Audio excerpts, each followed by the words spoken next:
All right.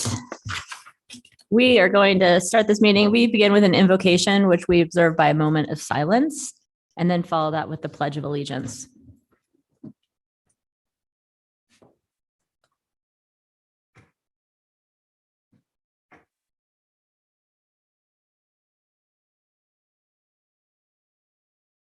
I pledge allegiance to the flag of the United States of America and to the republic for which it stands, one nation, under God, indivisible, with liberty and justice for all.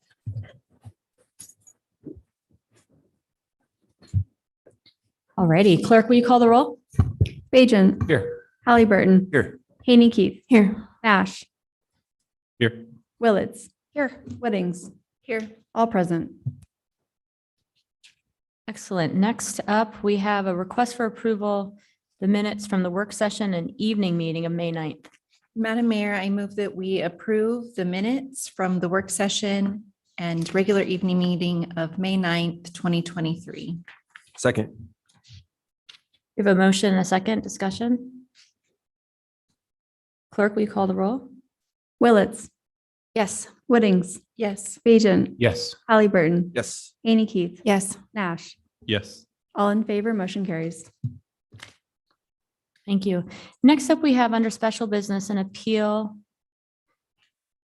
of the PUD 22-3. The applicant has withdrawn.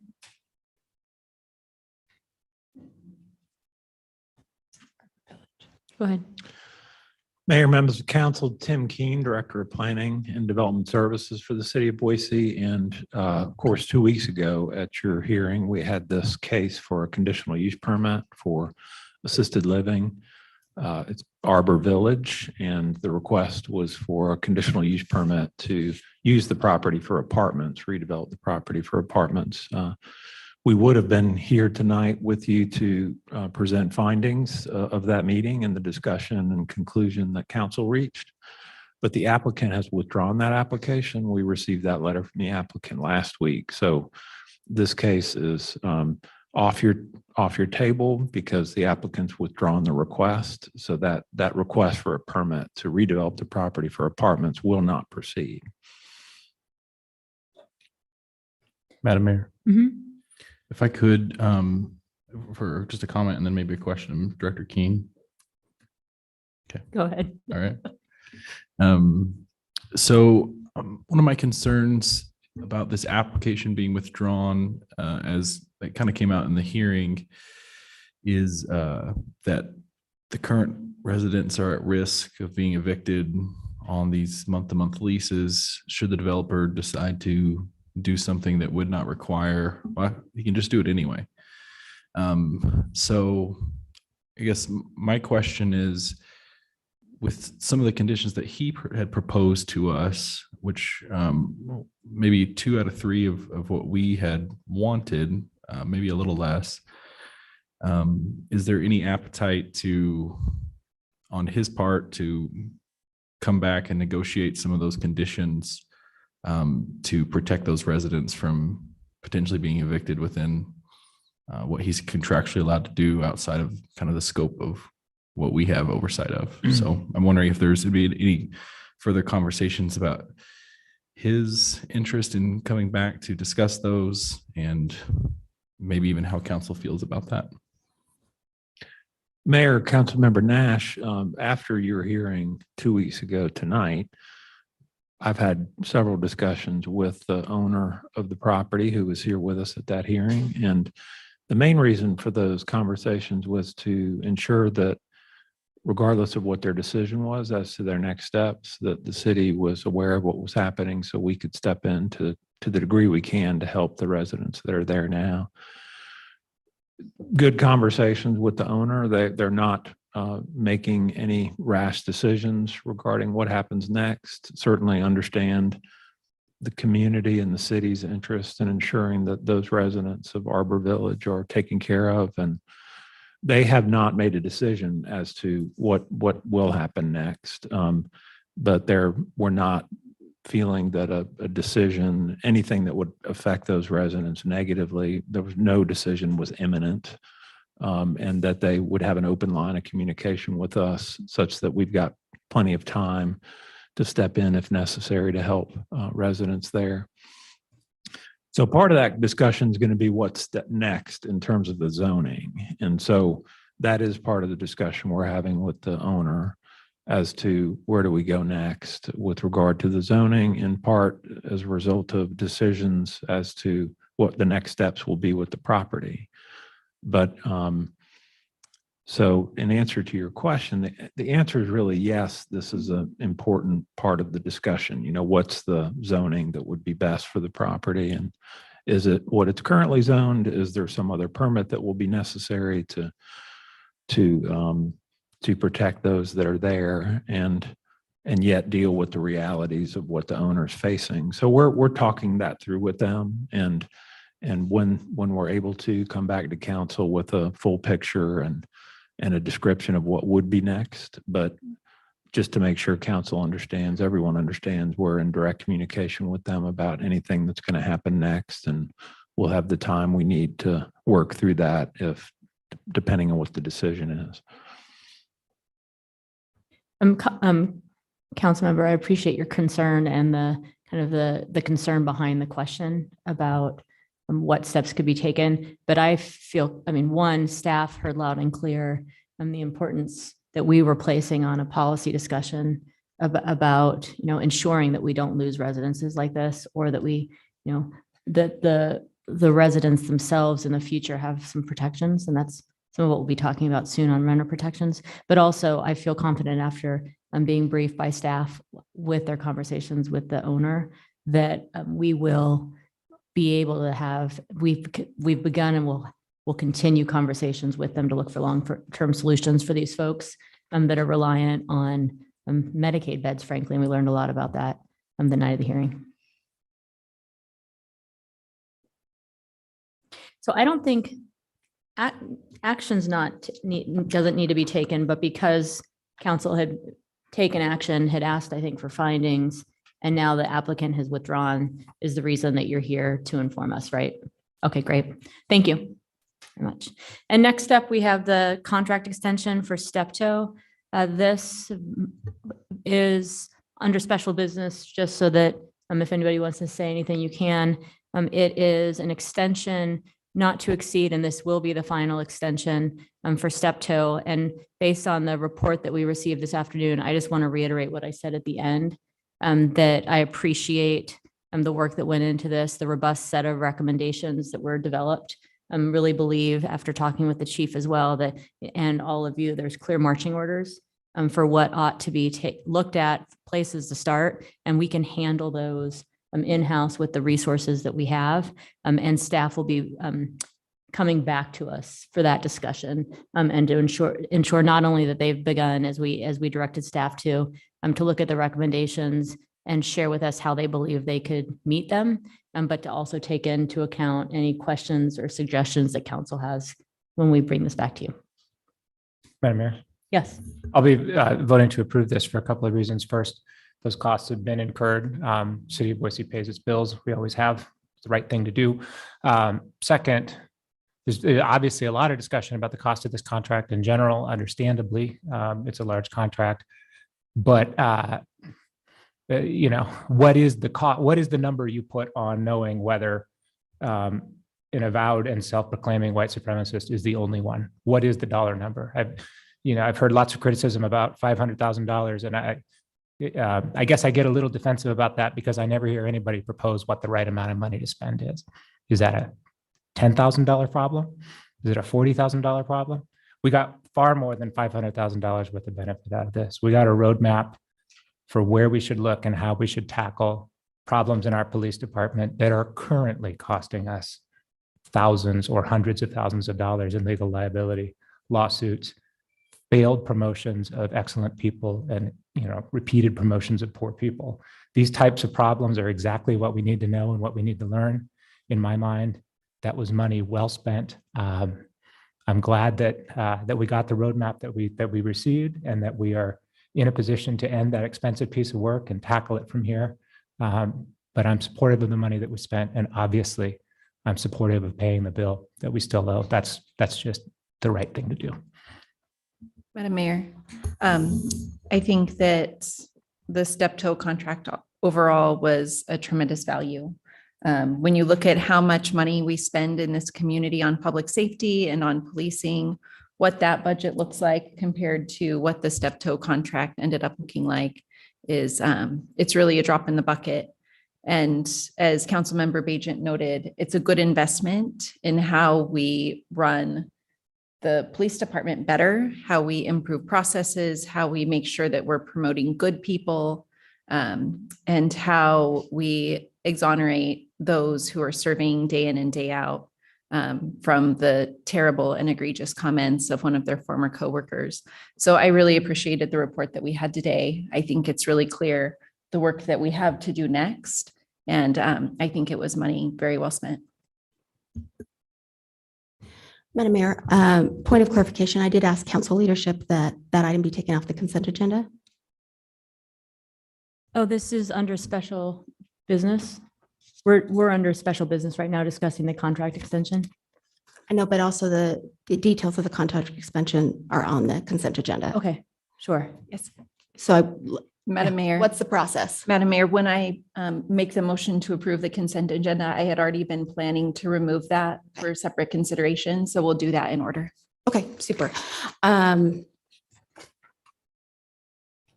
I think at this time, because we are discussing a contract, and obviously the motion will be coming, I'd like to offer some different views on this. It's really interesting and helpful for Michael Bromwich to refresh our memories on just how horrible the statements were by a former member of our police department. They were ugly. They were horrible. They make my skin crawl and my stomach turn. And I was very supportive of an investigation because it needed to be investigated. And we needed to know, was this an isolated incident or was there widespread racism within the department? And we also needed to be able to answer for the trust for the rest of the good men and women who are serving in the Boise Police Department. I did so and cautioned at that time that the reason that there was sticker shock on this number is because it wasn't bid. So we never knew whether this was a good deal, if this was the going rate, or if it was too much money because it was not bid. And now we're being put in a position of being asked for forgiveness in terms of paying these bills than permission because it's already gone over. So for that reason, when it comes up, I'll be voting no on the extension because the debt has already been incurred and yet we only authorized 500,000. And I think it's important that those authorizations mean something.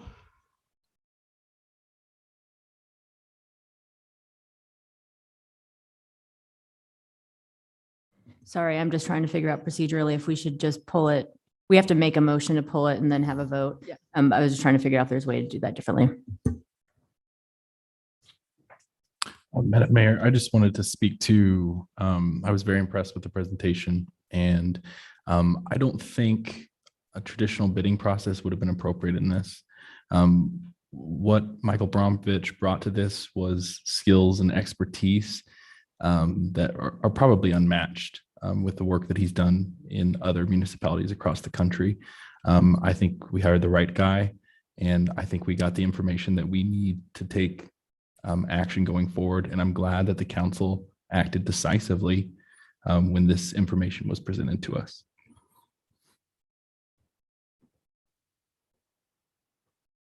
All right, thank you all. This is somewhat clunky. We're going to move into the consent agenda, pull that, and that'll be the first vote. And thanks, Councilmember Willits, for pointing that out.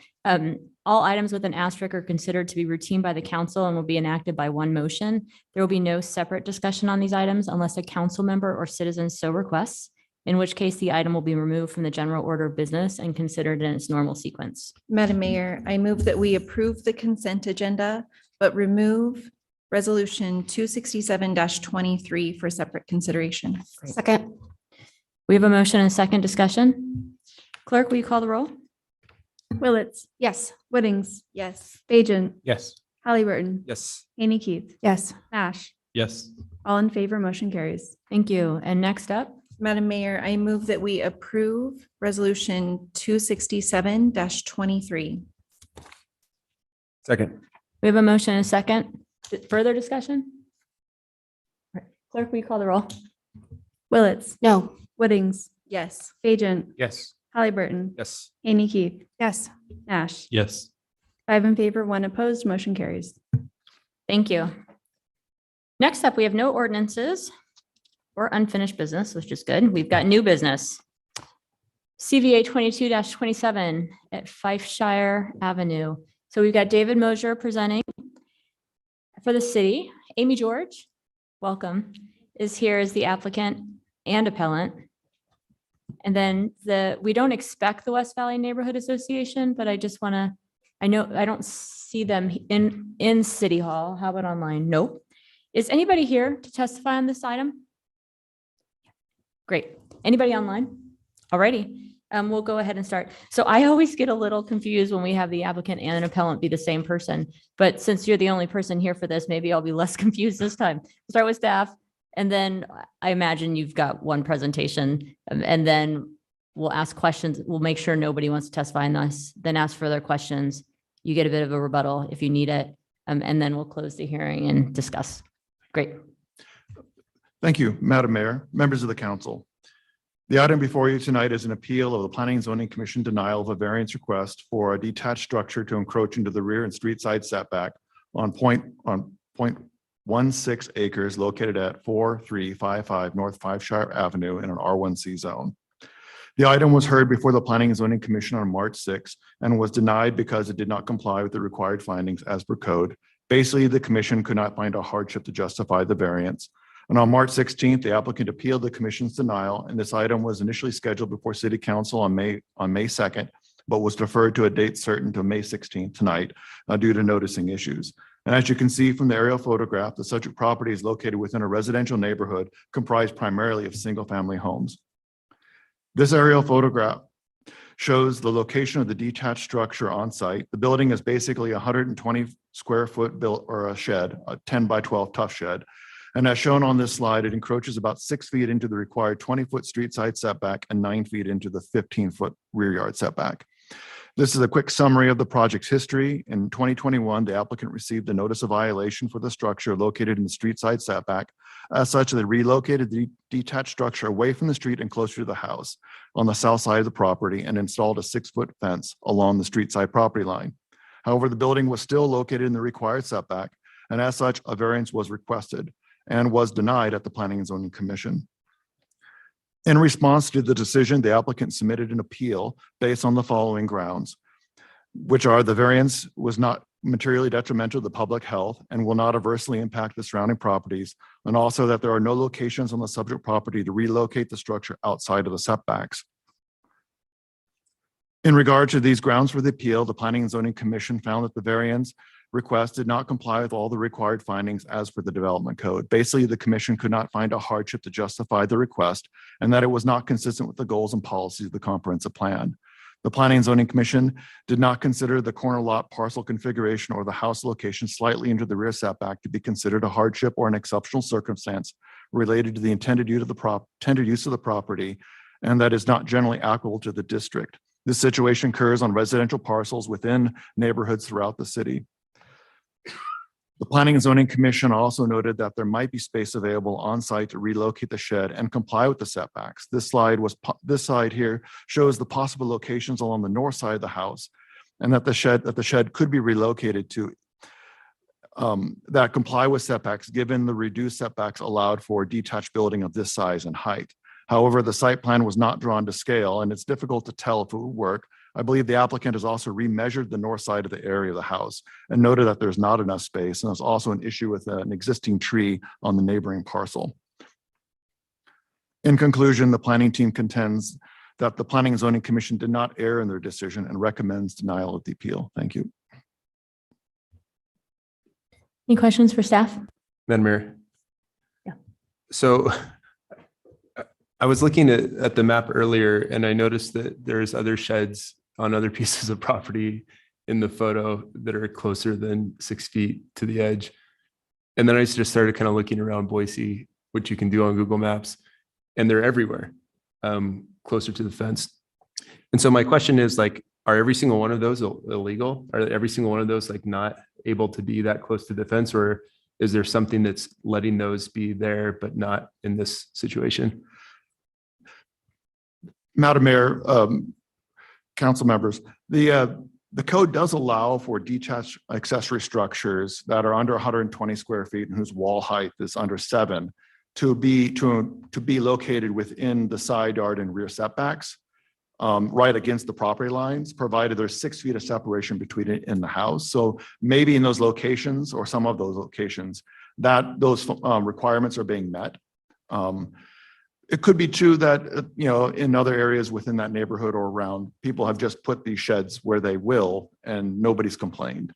And at that point, until somebody complains, the city's not going to act upon it.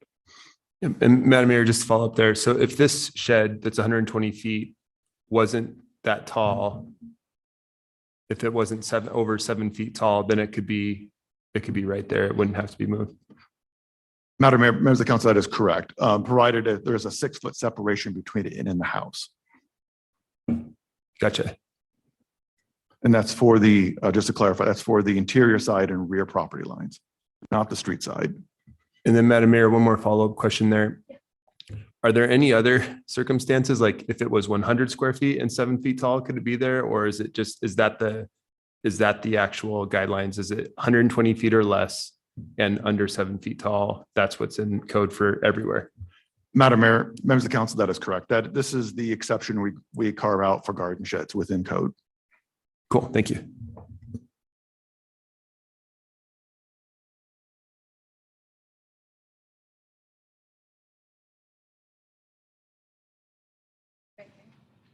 Sorry. Yeah, come on up there. You can pull the mic down if you need to. It should be on. Okay. And just let us know your name and address, and then All right. My name is Amy George and my address is 4355 North Fifeshire, Boise.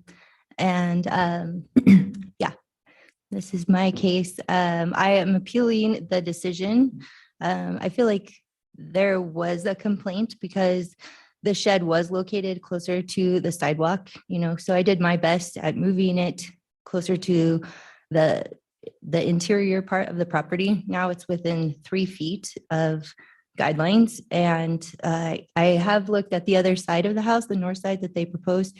And because of an overhanging tree and not enough space there, I don't know how to move it over there. It won't fit. So basically, I'm just requesting that it be left there. And I have screened it with a fence and it looks a lot better than when it was closer to the sidewalk, which started this whole issue in the first place. Any questions? any questions for the? Madam Mayor. Yes. Amy, thank you for coming. Our staff does a great job of outlining these things, but sometimes sight is really helpful. So I drove past your home and I'd like you to walk us through 2 areas that I think could deserve further clarification. One is, will the shed fit? And then number 2 is this very mature tree that hangs over into your yard and it really is straddling the fence. Like there's no space there. And it basically shades your yard versus your neighbor's yard. Could you talk to us a little bit about that? Well, if we were trying to propose to move the shed over to that north side, it would be very tight, like the door wouldn't even open to the shed. And I don't know how to get it in under that tree. And I mean, we have to jack it up to move it. We've already moved it once. So I kind of know how that process works and it would not go back there. Madam Mayor, clarification question. So what I hear you saying is it will not fit. It will not fit on the north side. Thank you. Other questions? Thank you. Thank you. Just want to confirm nobody's here for this one. Are there additional questions for staff? Yes, Madam Mayor. My understanding is that our policy is not to enforce this type of thing unless there's a complaint, right? Then there was a complaint where the shed was initially, right? Has there been now the shed has been moved and fenced in, has there been a complaint about the new location of the shed? Madam Mayor, members of the council, The code enforcement complaint for the initial, it's still open since it hasn't been resolved yet. Where they relocated was still in setbacks. So it's, the code enforcement has put this on hold pending a decision from P&Z and council. So there hasn't been any additional complaints, but the original one has not been closed out. I just wanted to make sure that I understood. So somebody, the public, a neighbor, clipboard carrying person, somebody complained about where the shed was initially, but as of now, nobody's complaining about where it's been relocated to. It's just that our file is still open. Madam Mayor, members of the council, that is correct. Okay, thank you. Madam Mayor, Mhm. I've got a terrible question for you. In our zoning code rewrite, is there any updates that we've made towards sheds in people's yards? Here's why I asked this question. When this was written, a 7-foot shed was like every single one of those tiny little metal sheds that your grandparents had in their backyard that you had to like duck down to get into. Even at 7 feet tall, if there was a doorway, there's no way that I could walk into the shed without hitting my head on one of the studs on the top. So I'm curious, like if this is up to date, 7 feet tall, is that realistic, or is that something that, we anticipate being updated? Do we know anything along those lines? Madam Mayor, members of the council, I believe within the modern code rewrite, they kept the same wording as this for sheds in the update. It is my understanding. Yep. It's a modern take on sheds. Yeah, I don't know that Tough Shed was a company when it was written originally, or if they sell a 7-foot model. Thank you for indulging that question. Madam Mayor. Yeah. I think that all of the sheds back when our grandparents had sheds were from Sears. I know that shed so very well. Any further questions? Ma'am, is there anything further you'd like to say? Yeah. Applicants, appellants are always allowed a rebuttal. Okay. So Well, it's not really a rebuttal, but I know that one of my it's your neighbors- closing statement. Okay, my neighbor did call in and she did say that she was in support of where the shed is now. She couldn't make it here tonight. She's an older lady. I have talked to all the neighbors around and they haven't expressed any concern since I have moved it. And again, it's just within 3 feet of that code. So Was the neighbor that called in the neighbor that filed the complaint to begin with? I don't know. Oh, gotcha. Okay. All right. Gotcha. They didn't say who filed the complaint, but Okay. I have talked to all of them and they have been in support of it being there. Great. Thanks. Thank you. All right. I'm going to go ahead and close this hearing. Madam Mayor, for a motion, and we may need attorney's help in case I get this wrong. I'd like to approve the application of the variance of 4355 North Five Shire Avenue. You actually want to, if Tell you me, don't mind, yeah, tell me, uphold the appeal. uphold the appeal. Yeah. Okay. I'm seeing Councilmember Bajent. Grant the appeal, please. We will learn. We will learn. Okay. Like a redo, please. I would like to make a motion to grant the appeal of 4355 North Five Shire Avenue, CVA 22-0027. Second. We have a motion, second discussion. Madam Mayor, I'd like to speak to the motion. So a couple of things that really struck me about this. One is that part of our level here was P&Z capricious? Did they take in all the information? And I think there's two areas in which that they didn't take the information in reading the record. One is that the tree canopy is a value that we hold within Boise. And there is really no way to keep the tree and the shed, and you have no control over that tree. That's in your neighbors. And I believe if you were to look at it, anyone who drove by will see that it is hugging that fence. And then second of all, there was conversation at P&Z and even tonight that it might fit, but it doesn't fit. And because of those two things, I think that the variance should be not granted, that we should uphold the appeal. No, I said it wrong. Yeah, because I said it wrong. Grant. Well, you already made the motion. Further discussion? Madam Mayor, I will vote in favor of the motion, but for a little bit different reason. I don't think there's a hardship that's tough under our code. Hardship usually means something unique to the property, and unique to the property means not the kind of thing that happens in the rest of the city. Corner lot happens in the rest of the city. Trees happen in the rest of the city. More and more, we hope. It's difficult or hard because of the size of your shed, but we can't create a set of rules that say, well, if you buy a big enough shed or purchase a big enough RV, you can create a hardship for yourself and then escape the rules. So I don't find the hardship here. Our procedure at the city of Boise is to investigate complaints. We don't drive around looking for sheds. When a citizen has a complaint about a shed, code enforcement opens up a file and resolves the complaint. It either finds a code violation or it doesn't. There was a complaint about where your shed was. Code enforcement came. They said, hey, that can't be there. It violates the code. You moved the shed. There is no more complaint. So to then, in my mind, continue to chase you over your shed when there is no complaint is a violation of our procedure of only investigating complaints. And so I would reverse the Planning and Zoning Commission and grant the appeal on the ground that along the way, we lost step with our procedure.